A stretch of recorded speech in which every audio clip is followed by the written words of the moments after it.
Écoutez-moi, le lavement des pieds ne se fait pas comme ça, hein, ok? Si un pasteur vous dit, venez, allez-y, vous faites laver les pieds, n'acceptez pas ça. Souvent dans l'église, on voit ça souvent, hein. On met une grande bassine et puis on demande au peu de venir parce que le prophète va te laver les pieds pour te bénir, mais c'est faux. Fais très attention, rassure-toi que c'est un bon pasteur. Parce que si cette eau dans laquelle tu as plongé les pieds là, c'est une eau mystique ou bien une eau déjà préparée, moi j'ai déjà un témoignage fort parce que je ne vais pas vous dire des choses. Hein. Il y a des faux pasteurs, il y a des vrais pasteurs. Je ne veux pas vous mentir. Ok? Je me souviens d'une église dans laquelle l'eau qui devait servir à laver les pieds était une eau qui était consacrée aux morts. Quand la diaconesse a reçu la révélation qu'elle allait dire à son mari n'a pas cru. Ok? Je me souviens aussi d'un témoignage d'une sœur qui dit que l'eau dans laquelle on lavait les pieds, le pasteur prenait ensuite l'eau là, il fait des incantations pour verser dans toute l'église. Et la femme technicienne du chiffon qui nettoie l'église, elle aussi comme elle est sorcière, elle prend cette eau là, et puis elle prend pour aller sur le chiffon pour nettoyer toute l'église, pour ne pas qu'un infidèle de l'église puisse quitter son ministère.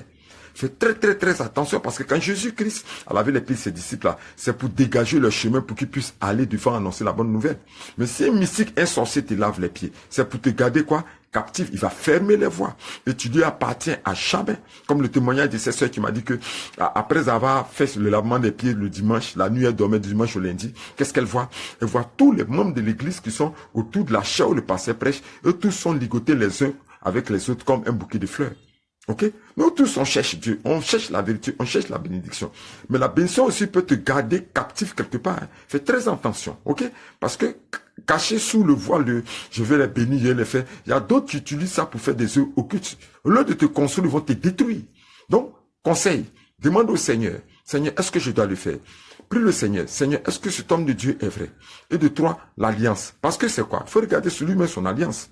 Mais il peut être un bon pasteur et puis te transmettre des malédictions. C'est un transfert. Le lavement des pieds, c'est un transfert. Moi-même là, quand quelqu'un vient me voir pour me dire de faire le lavement des pieds, moi j'ai peur parce que c'est un transfert. Si tu fais pas attention, c'est un transfert. Pourquoi? Si l'homme de Dieu est dans l'impudicité, il a des liens, il a des malédictions, il a des choses héritées de sa famille qui sont en train de détruire sa vie.